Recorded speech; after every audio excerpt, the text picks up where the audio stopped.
क्या याद दिलाने की जरूरत है या जूता दिखाने की जरूरत है? मैं इस सरकार की कोई इज्जत नहीं करता। जिस तरह से यही कमाल है इस बेसब्र सरकार का, जो हिंदुओं को हिंदू राष्ट्र का सपना दिखाता है, हिंदुओं को रोजगार नहीं देता, हिंदुओं को कोई एम्प्लॉयमेंट नहीं देता, बल्कि बहुसंख्यक हिंदुओं की छटनी रेलवे के काउंटर पर कर देता है कि वहां प्राइवेट एजेंसी के लोग रहेंगे।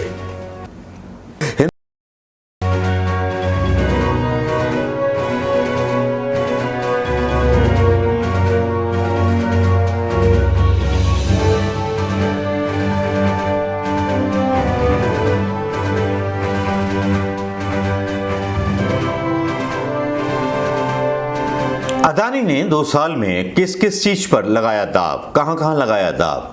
मीडिया एनडीटीवी खरीद लिया, पावर डीवी पावर, सड़क projects, port, Haifa port, cements, Holcim AG, renewable energy.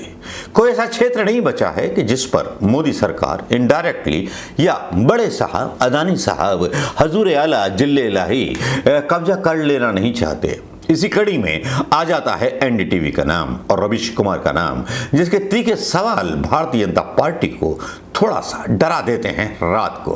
और जब डरा देते हैं रात को, और कई सालों से डरा रहे हैं, क्योंकि जिस तरह की हरकतें साहिब की हैं 8 साल में, वो लगता है कि साहिब को लगता है कि अब अदानी सबसे ईमानदार चैनल को खरीद लेगा, तो सबसे ईमानदार रवीश कुमार को खरीदने की क्या हिम्मत है? दोस्तों नमस्कार, मैं मनोज कुमार शर्मा। बिकता हुआ हिंदुस्तान देखो, बिकता हुआ मीडिया देखो, बिकती हुई कलमें देखो और बिकते हुए उन लोगों को देखो जिनको कुछ क्रिमिनल्स नेताओं ने अपने पक्ष में कर लिया हो। इन क्रिमिनल नेताओं की कहानियां ना डालना, उनके बारे में सच ना बताना एनडीटीवी को भी भारी पड़ गया, रवीश कुमार को भी भारी पड़ गया, हिंदुस्तान के लिए भी भारी पड़ गया।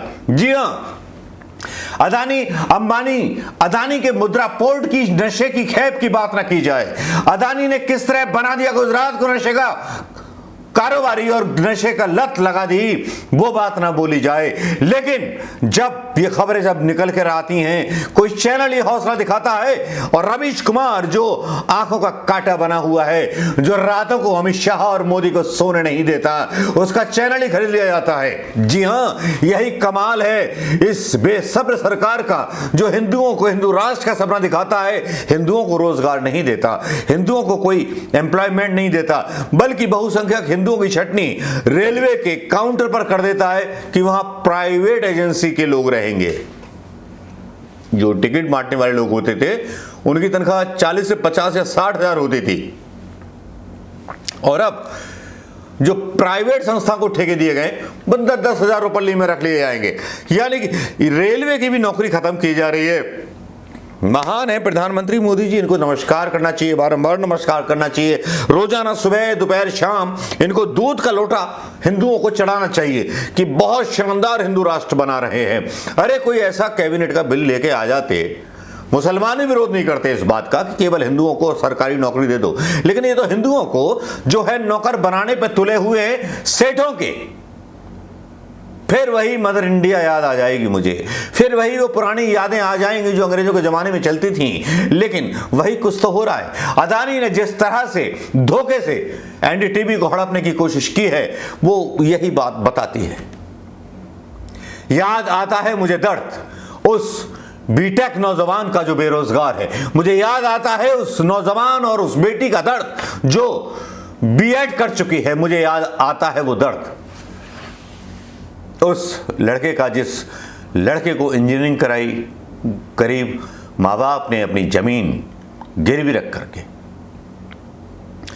उस दर्द को शायद मोदी जी नहीं समझ पाएंगे, अदानी की भी समझ में नहीं आएगा, क्योंकि अदानी को तो पैसा बांट दिया था।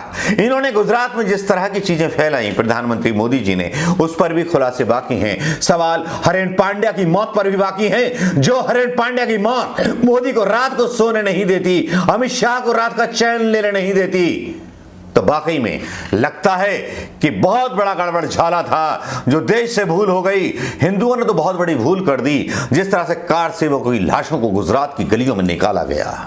लेकिन हम यहां विषय भटकेंगे नहीं, यहां बात करेंगे हम उस बात की जिस बात को करने आए हैं, एनडीटीवी की बात, रवीश की बात। रवीश कुमार बिहारी है, ये बात किसी से छुपी हुई नहीं है और बिहारी कभी किसी से झुकते नहीं हैं, चाहे वो पत्रकार हों, चाहे वो मजदूर हों, चाहे कोई भी हो।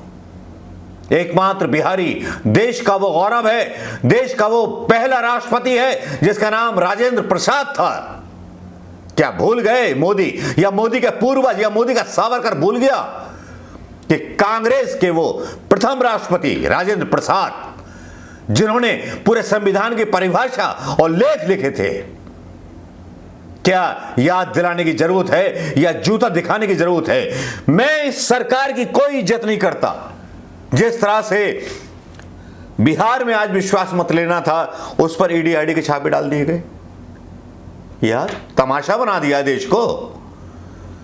तुम हाकिम बन बैठे तो कुछ भी करोगे, कोई कुछ ना बोलेगा, आवाज तो निकलेगी, किसी ना किसी की आवाज तो निकलेगी। लेकिन यहां पर बात कर रहे थे हम एनडीटीवी पर, किस तरह से जो था इन्होंने गलत तरीके से अदानी ने शेयरों को खरीदा। इस पर कांग्रेस की बहुत बड़ी तीव्र प्रतिक्रिया आई और रवीश कुमार के बारे में एक अफवाह यह भी उड़ी कि उन्होंने जो है रिजाइन दे दिया है। रवीश कुमार ने उस अफवाह का खंडन किया।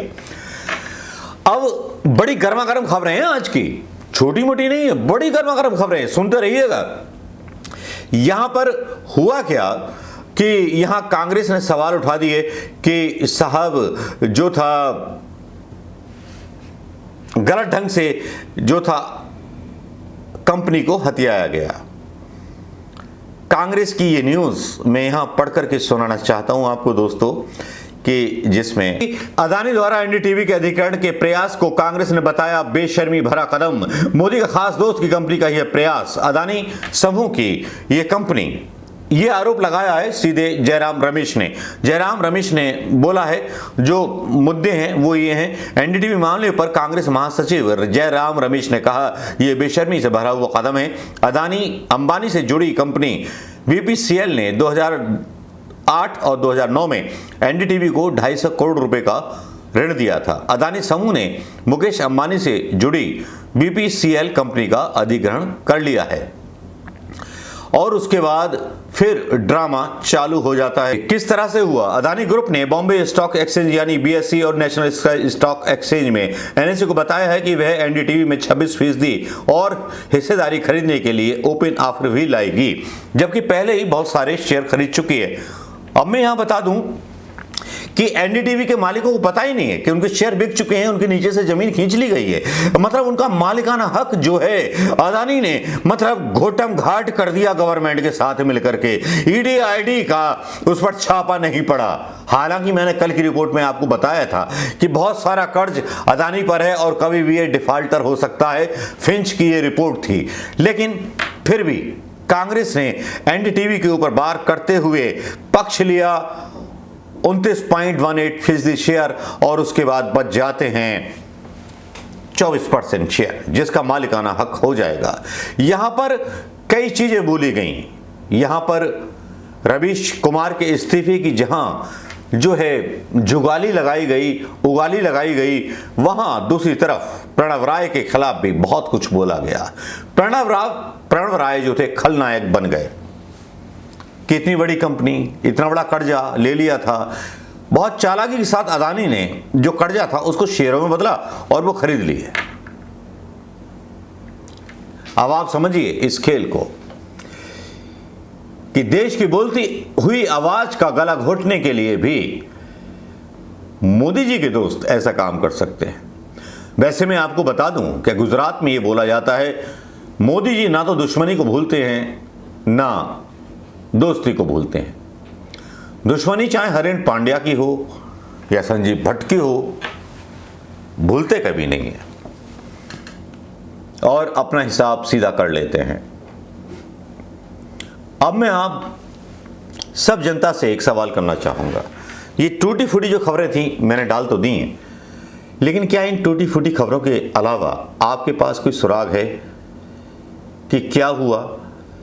कहने को तो यह भी कहा जा रहा है कि रवीश कुमार अपना यूट्यूब चैनल खोलेंगे। अफवाहों का दौर जारी है, लेकिन रवीश कुमार ने अभी एनडीटीवी से इस्तीफे की बात को खारिज कर दिया है।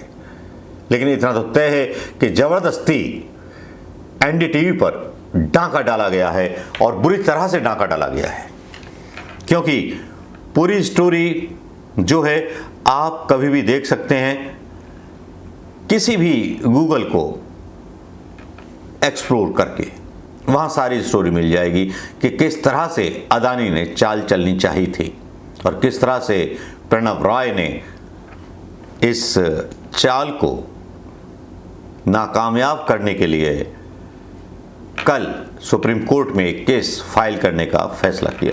नमस्कार, जय हिंद दोस्तों।